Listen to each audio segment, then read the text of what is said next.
Assalamualaikum warahmatullahi wabarakatuh. Perkenalkan, nama saya Surya Ramdhani dengan NPM 2019 14500 927. Di sini saya akan mempresentasikan seminar proposal saya yang berjudul Peran Kepala Sekolah dalam Upaya Meningkatkan Kinerja Guru SMK PGRI 16 Jakarta. Yang saya hormati Bapak Rendika Valeri SPDM sebagai dosen metode penelitian. Baik, kita mulai presentasi ini. Kita akan membahas tentang latar belakang masalah. Kualitas pendidikan sangat ditentukan oleh proses pembelajaran di lembaga pendidikan menurut Lumban Gaol 2017, misalnya sekolah. Selain itu, kepala sekolah dan guru merupakan penggerak utama yang berpengaruh signifikan terhadap setiap pelaksanaan proses pembelajaran siswa selama berada di lingkungan sekolah. Tanpa adanya kinerja guru yang baik dan peran kepala sekolah yang memadai dalam mengelola sekolah, sangat sulit meningkatkan kualitas pendidikan atas mencapai standar nasional pendidikan. Kemajuan pendidikan sebagai kunci pembangunan bangsa, pendidikan merupakan alternatif dalam peningkatan potensi pendidikan, memberi peranan signifikan dalam peningkatan kualitas sumber daya manusia, serta berdampak pada perkembangan suatu negara. Menurut Burhanuddin, kinerja guru adalah gambaran kualitas kerja yang dimiliki guru dan termanifestasi melalui penguasaan dan aplikasi atas kompetensi guru. Pandangan ini menunjukkan bahwa kinerja pada dasarnya merupakan gambaran dari penguasaan dan aplikasi terhadap kompetensi guru dalam mengaktualisasikan tugas dan peranannya sebagai guru. Kinerja guru mempunyai spesifikasi tertentu. Kinerja guru dapat dilihat dan diukur berdasarkan spesifikasi atau kriteria kompetensi yang wajib dimiliki oleh setiap guru. Peran yang dimiliki oleh kepala sekolah memang begitu kompleks.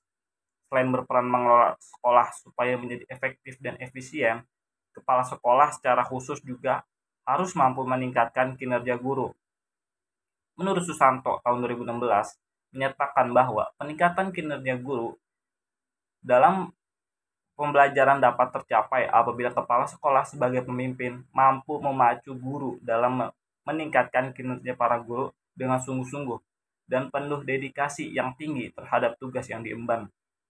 Oleh karena itu, tanpa adanya dukungan yang memadai dari kepala sekolah untuk peningkatan kinerja guru, maka guru tidak akan pernah melaksanakan tugasnya, yaitu mendidik, melatih, membimbing, dan mengembangkan potensi setiap siswa dengan maksimal.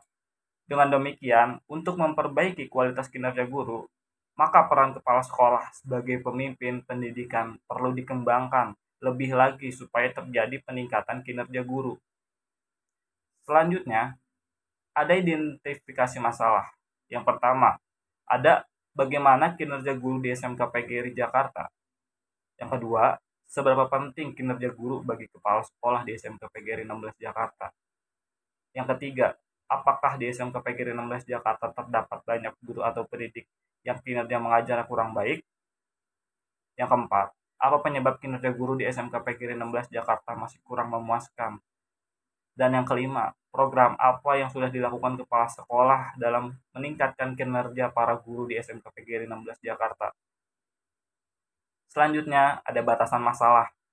Berdasarkan latar belakang dan identifikasi masalah di atas, maka tidak semua masalah dapat diidentifikasi untuk diteliti.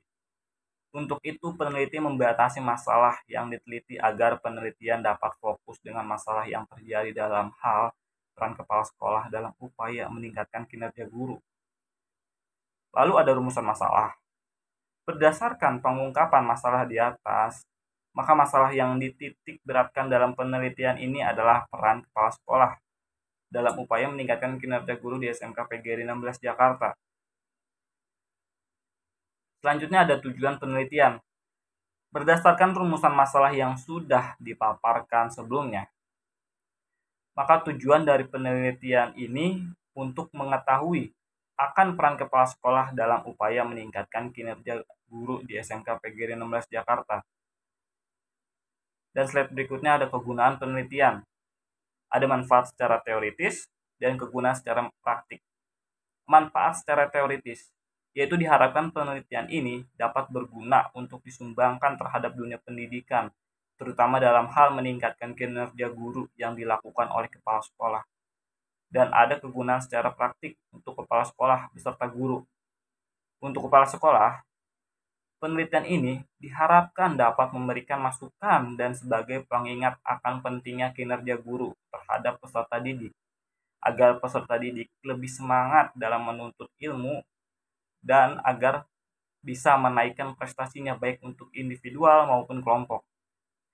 Sedangkan untuk guru, menekuni keahlian yang belum dikuasai dan terus belajar untuk meningkatkan kinerjanya sebagai guru berintegritas merupakan hal yang harus dilakukan agar peserta didik itu lebih giat, aktif, dan mudah tangkap dalam mengikuti proses pembelajaran. Ini adalah landasan teori. Terdapat kinerja guru dan peran kepala sekolah. Kinerja guru meliputi definisi kinerja guru, faktor yang mempengaruhi kinerja guru, dan dimensi kinerja guru. Pertama, mulai dari kinerja guru. Kinerja merupakan kegiatan yang dijalankan oleh setiap individu dalam kaitannya untuk mencapai tujuan yang sudah direncanakan. Berkaitan dengan hal tersebut, terdapat beberapa definisi mengenai kinerja. Smith dan Mulyasa menyatakan bahwa kinerja adalah output derived from processes, human or otherwise. Kinerja merupakan hasil atau keluaran dari suatu proses. Dikatakan lebih lanjut oleh Mulyasa bahwa kinerja atau performance dapat diartikan sebagai prestasi kerja, pelaksanaan kerja, pencapaian kerja, hasil-hasil kerja, atau unjuk kerja. Kinerja merupakan suatu konsep yang bersifat universal, yang merupakan efektivitas operasional suatu organisasi, bagian organisasi, dan karyawannya berdasarkan standar dan kriteria yang telah ditetapkan sebelumnya. Karena organisasi pada dasarnya dijalankan oleh manusia, maka kinerja sesungguhnya merupakan perilaku manusia dalam menjalankan perannya dalam suatu organisasi untuk memenuhi standar perilaku yang telah ditetapkan agar membuahkan tindakan serta hasil yang diinginkan.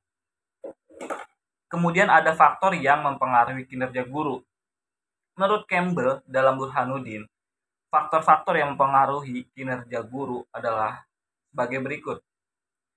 Nomor 1, faktor personal atau individu, meliputi pengetahuan, keterampilan atau skill, kemampuan, kepercayaan diri, motivasi, dan komitmen yang dimiliki oleh setiap individu. Yang kedua, faktor kepemimpinan, meliputi kualitas dalam memberikan dorongan, semangat, arahan, dan dukungan yang memberikan manajer dan tim leader. Yang ketiga, faktor tim, meliputi kualitas dukungan dan semangat yang diberikan oleh rekan dalam satu tim, kepercayaan terhadap sesama anggota tim, kekompakan dan keeratan anggota tim. Dan yang keempat ada faktor sistem, meliputi sistem kerja, fasilitas kerja, atau infrastruktur yang diberikan oleh organisasi, proses organisasi, dan kultur kinerja dalam organisasi. Yang kelima ada faktor kontekstual atau situasional, meliputi tekanan dan perubahan lingkungan, eksternal dan internal. Lalu ada dimensi kinerja guru. Indikator penilaian kinerja guru mengacu pada Permendiknas nomor 41 tahun 2007 tentang standar proses, yaitu terdiri dari perencanaan proses pembelajaran, pelaksanaan proses pembelajaran, dan penilaian hasil pembelajaran. Kemudian peran kepala sekolah. Kepala sekolah berperan meningkatkan kualitas lembaga sekolah yang dipimpin dalam masyarakat. Sesuai dalam peraturan pemerintah nomor 6 tahun 2018, kepala sekolah bertanggung jawab atas penyelenggaraan kegiatan pendidikan, administrasi sekolah, pembinaan tenaga kependidikan lainnya, dan pendayagunaan serta pemeliharaan sarana dan prasarana. Sebagai itu, kepala sekolah besar peranannya menjadi lokomotif dan menentukan pengarahan kebijakan keberhasilan secara menyeluruh. Kepala sekolah diharapkan memiliki karakter, kecakapan, dan keahlian dalam memimpin lembaga. Lalu ada peran kepala sekolah dalam meningkatkan kinerja guru. Berdasarkan peran kepala sekolah, ada 6 upaya yang dapat dilakukan oleh kepala sekolah supaya peningkatan kinerja guru dapat dilakukan. Yang pertama, kepala sekolah harus memiliki komitmen yang tinggi terhadap peningkatan sekolah, fokus pada pengembangan kurikulum, memfasilitasi dan mendukung guru dalam mengembangkan kompetensinya. Menurut Hermino tahun 2016. Upaya yang dapat dilakukan oleh kepala sekolah untuk meningkatkan kinerja guru adalah dengan mengarahkan guru supaya mengikuti kegiatan pendidikan dan pelatihan untuk memperbaiki kompetensinya. Misalnya, mengikuti seminar atau workshop. Kedua, kepala sekolah dapat memberikan saran dan bimbingan kepada guru atas kinerjanya dalam pembelajaran menurut Hermino tahun 2016. Artinya, ketika guru menghadapi berbagai kendala dalam pembelajaran, kepala sekolah harus memberikan bantuan supaya guru dapat menyelesaikan persoalan pembelajaran yang dihadapi. Bantuan terhadap guru yang dapat dilakukan oleh kepala sekolah, misalnya memberikan supervisi klinis atau training lanjutan kepada guru. Setelahnya, ada dampak peran kepada kepala sekolah bagi kinerja guru. Menurut Hartinah dan kawan-kawan tahun 2020 menjelaskan, kepemimpinan kepala sekolah berdampak positif apabila kepemimpinan kepala sekolah dilaksanakan secara benar, mempengaruhi kinerja guru. Ini mencerminkan kinerja guru tidak akan terlahir sendiri, tetapi membutuhkan peran aktif kepala sekolah sebagai seorang pemimpin. Slide selanjutnya ada kerangka berpikir. Kepala sekolah berperan meningkatkan kualitas lembaga sekolah yang dipimpin dalam masyarakat. Sesuai dalam Peraturan Pemerintah Nomor 6 Tahun 2018, kepala sekolah bertanggung jawab atas penyelenggaraan kegiatan pendidikan, administrasi sekolah, pembinaan tenaga kependidikan lainnya, dan pendayagunaan serta pemeliharaan sarana dan prasarana. Sebagai itu, kepala sekolah besar peranannya menjadi lokomotif dan menentukan pengarahan kebijakan keberhasilan secara menyeluruh. Kepala sekolah diharapkan memiliki karakter kecakapan dan keahlian dalam memimpin lembaga. Berdasarkan penjelasan kerangka berpikir di atas, dapat digambarkan pada sebuah gambar di bawah ini. X itu adalah ada peran kepala sekolah dan Y ada kinerja guru. Sedangkan tanpa panah, tanda panah berarti pengaruh variabel bebas terhadap variabel terikat. Slide berikutnya ada metodologi penelitian. Yang pertama ada waktu dan tempat.